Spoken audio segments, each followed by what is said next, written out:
13 अप्रैल 1919 शाम करीब 5:37 पर पंजाब के अमृतसर शहर में 10 मिनट तक लगातार गोलियां चलती रही, जिसमें 1650 राउंड फायरिंग हुई थी और इसमें 1000 से ज़्यादा लोगों की मौत हो जाती है। इस घटना में जिन लोगों की मौत हुई थी उनमें कई बच्चे भी शामिल थे और कई बुजुर्ग भी शामिल थे। लेकिन इस घटना के बाद जो लोग इसमें शिकार हुए थे वो सभी लोग बैसाखी का पर्व बड़ी ही धूमधाम से मना रहे थे, इस बात से अनजान होकर कि आज का दिन उनकी लाइफ का आखिरी दिन होगा। जलियांवाला बाग हत्याकांड, वो काला दिन जो कि हर भारतीय को सदियों का ऐसा गहरा जख्म दे गया जिसे भुलाया नहीं जा सकता है। दोस्तों, जब भी वो तारीख आती है तो हमें अपने बेकसूर लोगों की याद दिलाती है जो कि उस दिन उस घटना में शहीद हो गए थे। आखिर इतने लोगों को मौत के घाट क्यों उतारा गया, ये जानना भी आपके और हमारे लिए बहुत जरूरी है। अगर आप भी जानना चाहते हैं जलियांवाला बाग हत्याकांड की पूरी कहानी तो बने रहिए हमारे साथ वीडियो में लास्ट तक। तो राधे राधे मित्रों, स्वागत है आपका एक बार फिर से आपके अपने YouTube channel around the peoples में, और मैं हूं आपके साथ अतुल मीना। अगर अब तक आपने हमारे चैनल को सब्सक्राइब नहीं किया है तो प्लीज चैनल को सब्सक्राइब कीजिए, वीडियो को लाइक कमेंट शेयर करना ना भूलिए। तो आइए वीडियो में आगे बढ़ते हैं और बताते हैं आपको जनरल डायर की काली करतूत के बारे में, क्योंकि जलियांवाला बाग हत्याकांड का मेन जो लीडर था वो जनरल डायर ही था। दोस्तों, 20वीं सदी की शुरुआत में भारत में गहन राजनीतिक उथल पुथल का दौर था। बढ़ते हुए राष्ट्रीय आंदोलन को रोकने के लिए ब्रिटिश सरकार ने कई दमनकारी उपाय किए थे, जिसमें 1919 का रॉलेट अधिनियम भी शामिल था। एक ऐसा अधिनियम जिसे क्रांतिकारी अपराध अधिनियम के नाम से भी जाना जाता था। इस अधिनियम के तहत सरकार को बिना किसी मुकदमे के किसी भी संदिग्ध क्रांतिकारी को गिरफ्तार करने का आदेश दिया गया था। इस कठोर कानून के खिलाफ पूरे भारत में पुरजोर तरीके से विरोध किया जा रहा था, हर जगह पर प्रदर्शन किया जा रहा था। पंजाब का जो अमृतसर शहर था वह राजनीतिक गतिविधियों के प्रमुख केंद्र था। इस अधिनियम के खिलाफ अप्रैल 1919 में विरोध प्रदर्शन किया जा रहा था, जिसके कारण से शहर पहले से ही तनाव में था। लेकिन हालात तब बिगड़ जाते हैं जब दो प्रमुख भारतीय नेताओं यानी कि डॉक्टर सैफुद्दीन किचलू एवं डॉक्टर सतपाल को ब्रिटिश सरकार के द्वारा गिरफ्तार कर लिया जाता है। उनकी गिरफ्तारी के विरोध में प्रदर्शनकारियों एवं ब्रिटिश अधिकारियों के बीच काफ़ी झड़पें होती हैं, जिसमें काफ़ी लोगों की मौत हो जाती है और कई लोग घायल हो जाते हैं। दोस्तों, ये जो घटना थी इसकी जितनी निंदा की जाए उतनी ही निंदा कम होती है, क्योंकि पूरे भारत में ब्रिटिश सरकार के खिलाफ बहुत तेज गुस्सा था। हर जगह पर सरकार के खिलाफ प्रदर्शन किए जा रहे थे और इसी कड़ी में 13 अप्रैल 1919 को हजारों लोग पंजाब के एक अमृतसर शहर के एक सार्वजनिक बाग, जिसे हम जलियांवाला बाग हत्याकांड के नाम से जानते हैं, उसमें एकत्रित हुए थे डॉक्टर सैफुद्दीन किचलू एवं डॉक्टर सत्यपाल की गिरफ्तारी के विरोध में शांतिपूर्ण प्रदर्शन करने और इसी के साथ बैसाखी का पर्व मनाने के लिए। लेकिन इस जो सभा थी इसमें हर जगह से बच्चे, बूढ़े, महिलाएं शामिल हुई। लेकिन मैं इस बात से अनजान थे कि शहर में मार्शल लॉ लागू है। जब इस बात का पता ब्रिटिश सरकार के अधिकारी यानी कि जो जनरल डायर को चलता है तो वह अपने सैनिकों की कुछ टुकड़ी लेकर इंडियन लोगों को सबक सिखाने के लिए उस जगह पर पहुंच जाता है जहां पर ये सभा चल रही होती है। जैसे ही वह वहां पर पहुंचता है तो उसने किसी को चेतावनी नहीं दी, सीधे अपने जो सैनिक होते हैं उनको आदेश दिया भीड़ पर गोली चलाने के लिए, और सैनिकों के द्वारा दनादन गोलियों की बरसात कर दी गई, जिसमें हजारों लोगों की मौत हो गई और जलियांवाला बाग में अफरा तफरी मच गई।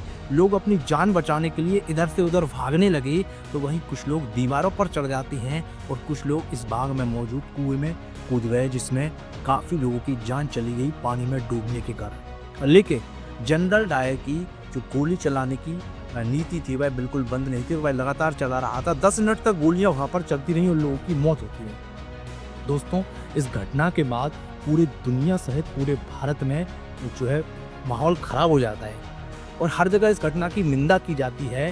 ब्रिटिश सरकार के द्वारा जब दबाव पड़ता है ब्रिटिश सरकार के ऊपर, इस घटना की जांच के लिए एक आयोग का गठन किया जाता है जिसका नाम होता है हंटर कमीशन। हंटर कमीशन का गठन करने के बाद जो है जनरल डायर से जब पूछताछ की जाती है तो वह कहता है कि ऐसा करना विद्रोह को रोकने के लिए बहुत ज़रूरी था। हालांकि हंटर कमीशन ने इसका विरोध किया और इस कड़ी निंदा करते हुए जनरल डायर को बलपूर्वक सेवानिवृत्त कर दिया गया। इस घटना में सैकड़ों लोगों की मौत हुई। अगर हम ब्रिटिश सरकार की रिपोर्ट की माने तो इस घटना में 379 लोगों की मौत हुई थी, वहीं 1200 से अधिक लोग घायल हुए थे। लेकिन भारतीय सरकार के अनुमान के अनुसार इस घटना में 1000 से ज़्यादा लोगों की मौत हुई थी और घायलों की संख्या का अनुमान नहीं लगाया जा सकता है। लेकिन ब्रिटिश सरकार ने आज तक इस बात का उजागर नहीं किया है कि कितने लोगों को उस घटना में मौत हुई थी। दोस्तों, जलियांवाला बाग हत्याकांड के दौरान 20 साल का एक लड़का जिसने काफी गोलियां चलाई थी लेकिन उसके बाद भी वह बच जाता है और उसके मन में बदले की आग जलने लगती है, क्योंकि उसने जनरल डायर की इस करतूत को अपनी आंखों से देखा था और उसने ठान लिया था इतने लोगों की मौत का जिम्मेदार जनरल डायर को वह अपने हाथों से मार। दोस्तों, उस लड़के का नाम होता है सरदार उधम सिंह। लेकिन अब वह डिसाइड कर लेते हैं कि अब मुझे जनरल डायर को किसी भी तरीके से मारना है। उसके बाद वह देश में जो आज़ादी की लड़ाई लड़ रहे थे उनके साथ शामिल हो जाते हैं और उनके साथ क्रांतिकारी गतिविधियों में इन्वॉल्व हो जाते हैं। सबसे पहले सरदार उधम सिंह ने गदर पार्टी को ज्वाइन किया। उसके बाद उन्होंने आज़ाद पार्टी के नाम से अपनी पार्टी बनाई और धीरे धीरे अपने लक्ष्य की ओर आगे बढ़ने लगते। ब्रिटिश सरकार के द्वारा 1920 में जनरल डायर को वापस ब्रिटेन भेज दिया जाता है।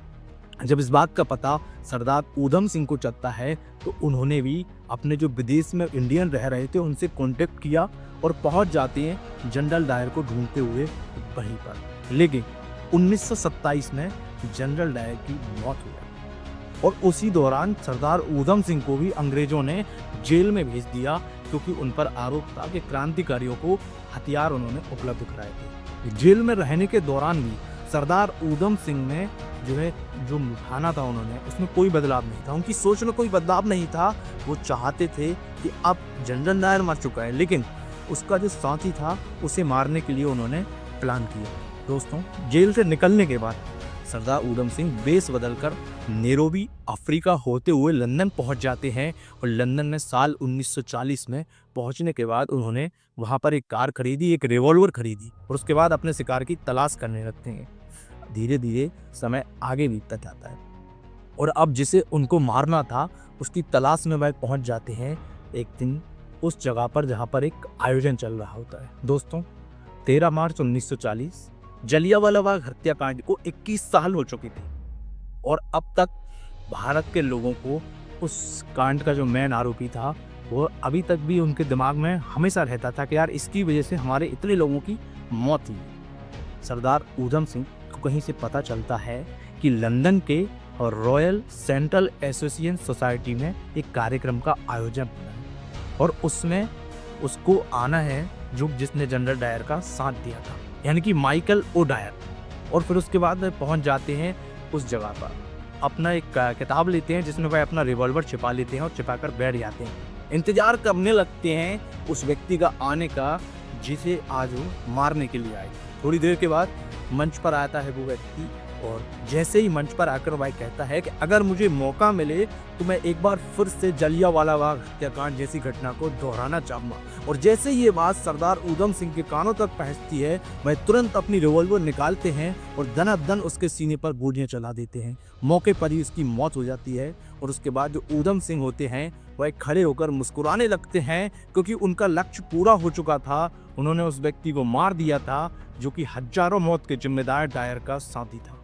इस तरीके से सरदार उधम सिंह ने अपने बदले की आग को बुझाया था। दोस्तों, हमारे देश में ऐसे कई क्रांतिकारी रहे हैं जिन्होंने अपने देश के प्रति सालों का इंतजार, सालों का संघर्ष और संघर्ष के बाद अपने लक्ष्य की प्राप्ति करी है। सरदार उधम सिंह एकमात्र ऐसे व्यक्ति नहीं है जो कि देश के लिए कुछ कर गुजर के गए हैं, लेकिन बहुत से ऐसे व्यक्ति हैं जिनके बारे में हम नहीं जानते हैं। लेकिन अगर आप अराउंड द पीपल चैनल को फॉलो करते हैं, सब्सक्राइब करते हैं, तो आपको हर एक इंडियन की कहानी यहाँ पर देखने को मिलेगी, यहाँ पर सुनने को मिलेगी।